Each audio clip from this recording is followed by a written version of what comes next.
Plug those headphones in. It's time for Ireland's only interactive podcast, the multi-award-winning Opinions Matter with Adrian and Jeremy. Hello, this is Adrian Kennedy. This is a short little clip from our most recent Opinions Matter podcast. If you want to hear the whole thing, go to wherever you get your podcasts and search for Opinions Matter with Adrian and Jeremy and follow us there. Just have a listen to this message that we got, and it says, I feel sick to my stomach, even writing this.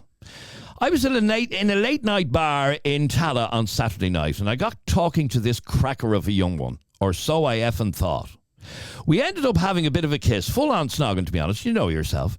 Anyway, I was up at the bar after when a woman approached me and told me that this woman I was with, and he writes that in quotes, this woman I was with used to be a man and fully transitioned last year. I thought she was ripping the piss, but when I asked this woman, she confirmed that she had transitioned. You would never have known this was an effing man once, but I was obviously grossed out. So I said, no effing way, straight to her face, and I legged it off and didn't look back. But then I got a message from him/her telling me I was a homophobe and a transphobe. What the actual F? I can't tell anyone what happened because it's so disgusting, but trans people should tell someone they are hooking up with, even if it's just a kiss, that they used to be a man or a woman.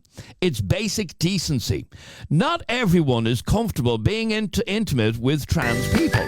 It doesn't make me a homophobe or a transphobe. I just don't want my tongue in the mouth of some effer that used to be a dude. The whole world is effed. There's a lot of language in this. And I'm the homophobe for being so disgusted. Now, that's from a guy who doesn't want us to read out his name, but for the purposes of today's conversation, we're going to call him Gary, okay? So he doesn't want his name mentioned, so we're just going to refer to him during this conversation as Gary. What did you make of that, Katie? Oh, I'd be angry too. I can get Gary's anger. Can you? Oh, yeah. Hell yeah. Yeah, no, I wouldn't be happy. I want to just read one word.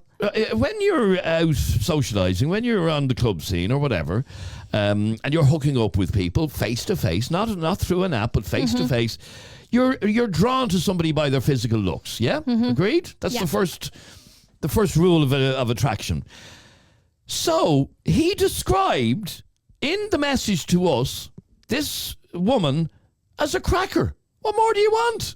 A cracker. Probably not a previous penis, I'd imagine. He was drawn to a woman that is, by his own description, a cracker. But a woman who used to have a penis. Correct. That would be enough. But is fully transitioned. Doesn't matter. And is now a woman. Doesn't matter.